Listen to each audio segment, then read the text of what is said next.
Hello, lovers! We are 5 minutes late for this 6-day writers challenge because we were in the Creating Calm call. And so you get the Creating Calm energy coming at you today. That is so fun. So I'm off next week, but every week of this quarantine, I have been hosting what I call Creating Calm healing sessions. And these are just sessions every Wednesday at noon and 5, and all are welcome. Anyone can register. And this is just an opportunity to bring what you're going through in this quarantine into the call to create some calm.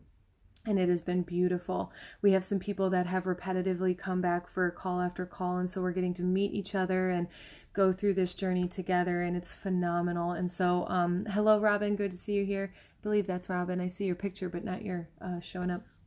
Anyways, so the Creating Calm energy is just so beautiful because going through these times can seem chaotic.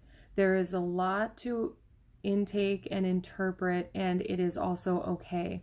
And my commitment in those calls is to help people sort through. So I call myself an emotional intelligence expert who also focuses on subconscious reprogramming. And so with those two things, being able to shift the relationship to what's going on and find calm in the chaos, as many people like to say, is really just, I like to find calm within, and tap into that internal knowing, and to be able to shift how we go through things and how we be about things. So really wanted to share that because it's such a beautiful experience and a beautiful gift to get to do that work with people. It's the work that I do on a daily basis, and I love it. And I've been really enjoying offering it for free as a support group at a time that's really activating our, oh God, I could go on and on about what it's activating, but inside of our commitment to move through it powerfully, I like to offer the Creating Calm calls. Steve, it's great to see you here. I've been seeing you hop in, and everyone else, Lisa, I see. So thank you. And today we're going to hop in to the last day of the Writers Challenge. It's the last day, y'all made it. And I have seen Sharon, Amber, Maggie, Sarah, and Titan participating, and I want to acknowledge them because they are creating some powerful stuff in their lives. And then I know many of you guys have been joining to watch or tune in, whether it be for a little bit of inspiration or life lessons. I love to provide all sorts of things in these lives. This is like so fun to show up inside of this container. So today is Dare to Dream. Can we talk about that? I got a great compliment from a dear friend the other night, and she's like, at this point, you could tell me you're doing anything, and I know it's just a matter of time. And I really love that compliment because I have really empowered the fact that I am my word. My word becomes my reality, and so I've wanted to take a lot of responsibility for that. And I also like to teach people to take responsibility for that, because if you want your life back, you're going to have to take your power back, and you're going to have to take your word back. All right? And you're going to have to clarify what word you want to give out. And the thing I know is that if you not I know, but I've learned it over and over again, what you focus on increases. And so for the last 6 days, I've been intentionally asking you to focus on the idea of writing a book or declaring and fulfilling a dream that you have. So if you've been listening to translate this conversation into your dream, maybe that's starting a business, a relationship, a project, whatever, it's very, very possible.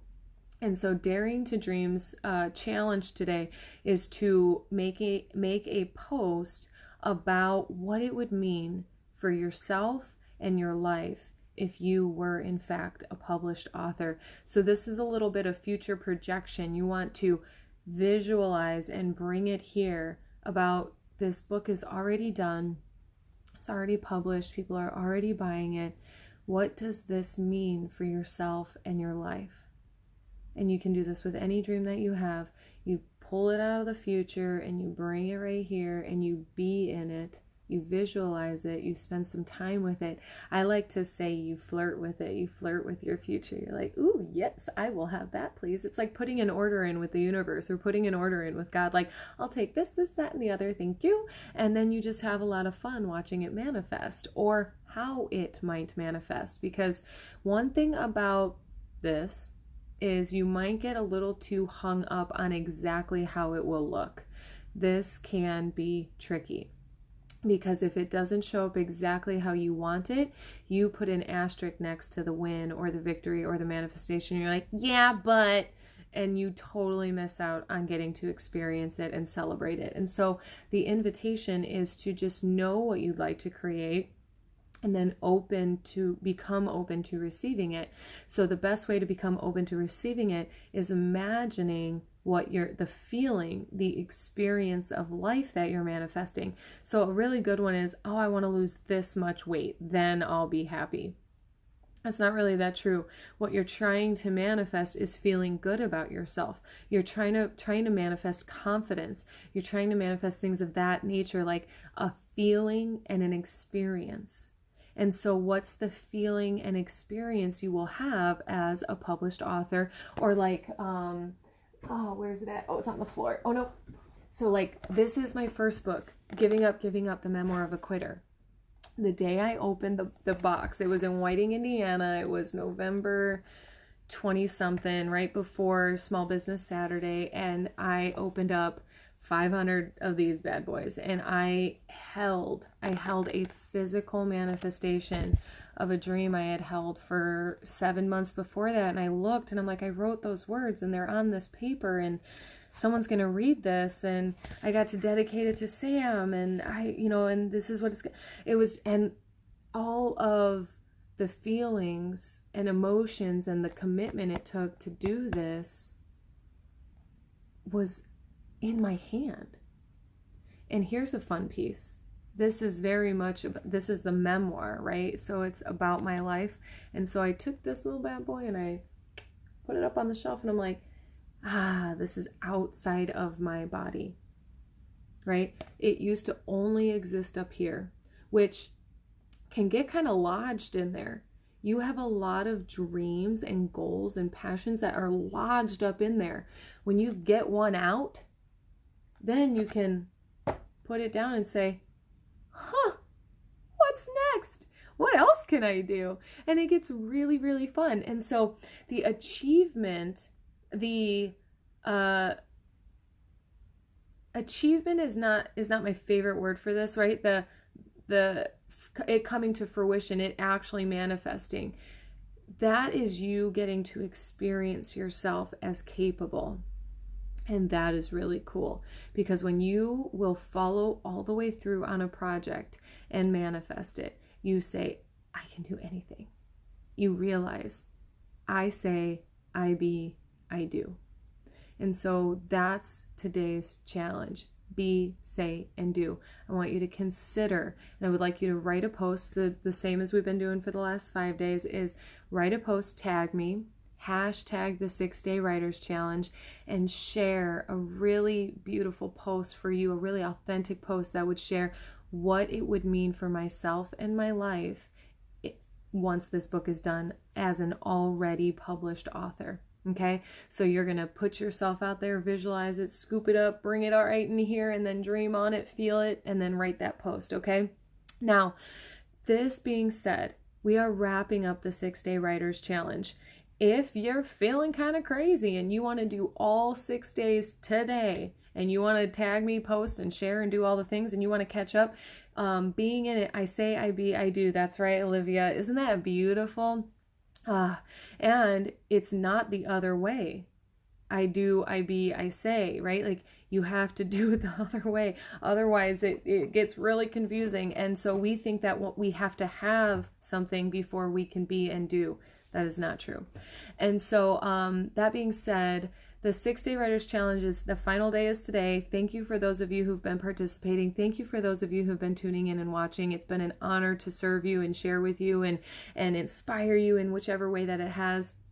And tomorrow is the not 6 day. That's that's already went, is the writer's workshop. So if you are someone who you weren't necessarily, Facebook challenges aren't exactly your thing, but you do want to write a book and you'd like to just pay the $30 to come to the workshop, do that. You can head over to abigailgazda.com and you can register for the workshop.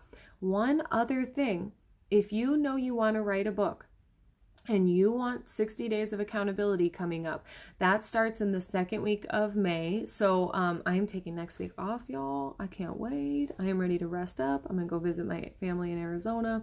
I'm gonna drive. It's gonna be safe. They're quarantined. I'm quarantined. No shaming, please. Or you can message me and debate with me, but don't debate on here. And so with that being said, I am taking a week off. I am going to enjoy it. And the 60-day writer's course is going to be in May.